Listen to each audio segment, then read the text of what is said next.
Let's see an NCLEX RN video based on assessment of neurological function. The nurse understands maintaining good head and neck alignment is an important component of managing increased ICP because venous drainage from the brain occurs via which part of the vascular system?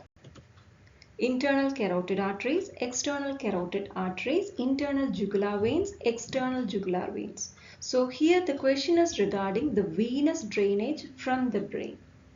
Internal jugular veins are primary means of draining blood from the brain. The internal carotid arteries and external carotid arteries are arteries that bring blood flow to the brain. Assessing vision and smell is done during which part of neurological assessment? GCS scale assessment, cranial nerve assessment, health concern assessment, Babinski sign assessment. So assessing vision and smell is done through cranial nerve assessment. Babinski assessment is for assessing upper motor neuron lesions or multiple sclerosis, or it can be used for assessing drug and alcohol problems also. Transmission of information via neurotransmitters occurs between what structures of a neuron? Cell body and dendrites, axon and synaptic bulb and postsynaptic neuron, the nodes of Ranvier and synaptic bulb. When we are talking about neurons, the cell body is the control center of the neuron. Dendrites receive the stimuli and transmit them to the cell body. The axons carry impulses to other neurons, muscle cell or organ cell. The synaptic node contains neurotransmitters. Neurotransmitters means the chemical messengers that transmit impulses from one cell to another. And the nodes of Ranvier are seen in the myelin sheath. The spaces between the segment, we can see the nodes of Ranvier. So here the transmission of information via neurotransmitters is from the synaptic bulb and it is to the postsynaptic neuron. The nurse should assess for diabetes in patient receive contrast dye for what reason? Administration of metformin and contrast may cause hypoglycemia. Administration of metformin and contrast may cause hyperglycemia. Administration of metformin and contrast may impair the renal function. Administration of metformin and contrast may result in lactic acidosis. So here you need to know contrast dye is nephrotoxic. It can impair the renal function. Metformin is cleared primarily through the kidneys. And if metformin is administered prior to the CT or any contrast examination and we are administering the contrast, the medication may result in renal impairment. So administration of metformin and contrast, it may impair the renal function. Additionally, metformin levels will remain elevated, potentially resulting in lactic acidosis also. Because of this rare and potentially dangerous consequence, metformin must be held 48 hours prior to and after the CT scan or until the renal function is determined to be normal via a normal BUN and creatinine levels. After a lumbar puncture, the nurse asks the patient to lay flat for several hours. This helps prevent which post-procedure complication? Is it a hypertension, bleeding, headache, seizure? To avoid post-lumbar puncture headaches, the patient is instructed to lie flat for 4 to 6 hours and stay hydrated. If the headache is severe and prolonged, a blood patch can be performed to help seal a CSF leak if present. In the procedure of blood patch, what we will do is a small amount of patient's blood is injected into the site of the puncture and the resultant clot seals the leak. The nurse recognizes the patients with major changes in personality most likely have damage in which lobe of the brain. Is it a frontal, occipital, parietal and temporal? To know this answer, you need to know about the lobes and what are the areas in which that particular lobe is concerned with. Here the personality is related to the frontal lobe. So let's see the lobes and the functions. Frontal lobe, motor cortex, voluntary movement. Broca's expressive speech center, personality, behaviors, social, sexual, judgment and problem solving is associated. The parietal lobe is associated with sensation, interpretation and perception, spatial relationship, integration of sensory input, especially visual input. Temporal lobe, auditory sensation and perception, long-term memory, Wernicke's receptive speech center. And the occipital lobe, process visual information, perception of color and shapes. The nurse correlates which response is associated with the sympathetic nervous system. Select all that apply. Increased heart rate, decreased respiratory rate, increase in peristalsis, dilated bronchioles, decreased heart rate. So this autonomic nervous system consists of two, that is the sympathetic and the parasympathetic nervous system. They work in opposition and at an unconscious and involuntary level. The sympathetic and parasympathetic nervous system regulate the activity of the cardiac muscle, smooth muscle and the glands. So if you are seeing the sympathetic nervous system, it will be increasing the heart rate, it will be increasing the respiratory rate, and also it will be dilating the bronchi and bronchioles, but it will decrease the peristalsis and it will be dilating the pupil. So here sympathetic nervous system increasing the heart rate, it won't decrease the respiratory rate, it will be increasing the respiratory rate and also it will be dilating the bronchi and bronchioles. It will not increase peristalsis, it will be decreasing the peristalsis, and already told it will be increasing the heart rate, not decreasing, and also it will be dilating the pupils. And the parasympathetic nervous system that work in opposition, that means it will be decreasing the heart rate, decreasing the respiratory rate, that will be increasing peristalsis, it will be constricting the bronchioles and also it will be constricting the pupils.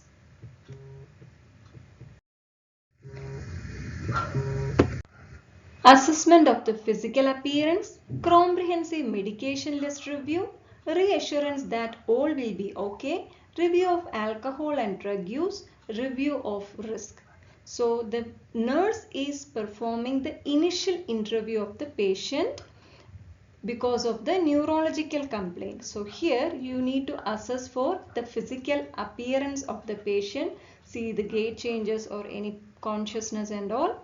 Then she need to take the medication list review, need to see whether the complaint is because of any medications or not. No false reassurance should be given to the patient, and also the nurse should check if the patient is on alcohol or any drug use. The patient is scheduled for an emergency CT scan because of clinical manifestation of a cerebrovascular accident or stroke. The nurse recognizes which statement is true about the findings of the CT scan. Thrombolytics are contraindicated if the scan identifies a bleed. Thrombolytics are indicated if the scan is positive for a bleed. Thrombolytics are contraindicated if the scan identifies an occlusion. Thrombolytics are indicated if the scan identifies a bleed. You need to know about CT scan. Computed tomography takes the cross-sectional images that are viewed as cuts or slices that allow the provider to view the brain, spine and orbits in a quick and non-invasive manner. A CT scan is used to assess for bleeding, edema or masses.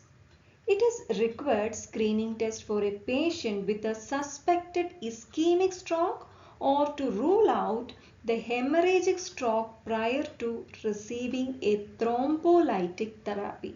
Thrombolytic means it will be removing the clots. The presence of a bleed is a contraindication for the administration of thrombolytics. So thrombolytics are contraindicated if the CT scan identifies a bleed. The CT scan is also used to evaluate treatment and monitor for the resolution of injuries, typically done as a first step screening procedure prior to MRI or if MRI is contraindicated. The CT scan can be performed with or without contrast. Which question by the patient having cerebral angiography indicates that teaching has been effective? This is fairly simple X-ray test, right? Is it unusual if I got hot flush when you inject the dye? My kidneys have to be in good shape to get this dye, right? In this test to see if an infection is causing my problem. So if we are doing a cerebral angiography, a dye will be injected. So for a good nephron should be there for the patient. So the patient should tell my kidneys have to be in good shape to get this dye right. This is not a simple X-ray, and also the patient will be feeling hot flushed when injecting the dye, and this is not to identify any infection. Smith, a 57-year-old man, has been complaining of severe headache for several weeks that are not relieved by over-the-counter medications. His headaches are intermittent but daily. He has no other symptoms but is experiencing GI upset that he thinks is most likely due to anxiety. Mr. Smith has no significant health history. He exercises regularly, has a healthy diet, and drinks alcohol in moderation. The neurologist next obtains a thorough history of Mr. Smith's chief complaints of headache, which have been frequent and severe for several weeks and unrelieved by aspirin or Tylenol. There does not seem to be a precipitating event such as diet or exercise, but after close questioning it seems eating certain foods may be connected. The neurologist continues with the neurological assessment. The nurse recognizes which parameter is an important component of the neurological examination for Mr. Smith. Cranial nerve assessment, Glasgow Coma Scale assessment, assessing the Babinski sign, assessing cerebral perfusion pressure. So the important component of neurological examination is cranial nerve assessment. The nurse anticipates which is the next step in the assessment process after the neurological examination. MRI, evoked potential, lumbar puncture, CT. The neurological examination, the physician or the nurse can think of a CT scan. After the CT scan only, mostly MRI will be done. Evoked potentials are not required for this patient with headache, and also the lumbar puncture is an invasive procedure which is not required at this point. What information from Smith's history can make him ineligible for magnetic resonance imaging? History of cerebrovascular accident with residual hemiplegia, history of cardiac dysrhythmias requiring pacemaker, history of seizure disorders controlled by anti-epileptic medication, history of deep vein thrombosis requiring anticoagulant therapy. The patient has a history of cardiac dysrhythmias and the patient has got a pacemaker. It may the MRI contraindicated because the magnetic field may disable the device.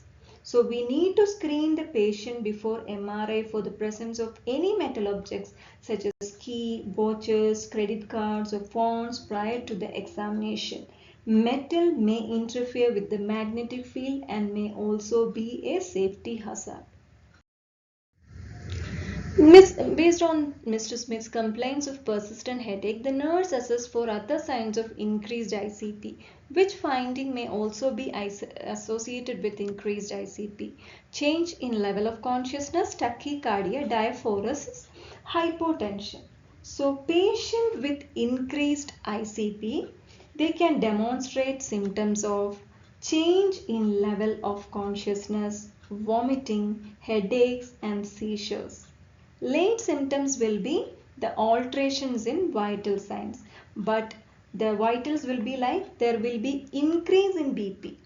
Hypertension you can see with widening pulse pressure, and also you can see bradycardia, not tachycardia, and irregular respirations can be noticed.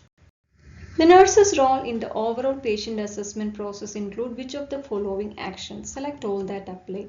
Patient education about the process, assessing for allergies to seafood, explaining CT scan test results, providing reassurance that all will be okay, checking renal function laboratory values. So the patient assessment must include in the neurological things like patient education about what are the procedure to be which is being carried out, and assessing for any allergies because there are chances contrast will be administered, and also the nurse need to check for the renal function laboratory values to see that the kidneys are functioning properly, need to see for the BUN and creatinine values. It is the provider's part to explain CT scan test result, and also there is no need to give any false assurance to the patient. Hope you understood this video. Thank you so much.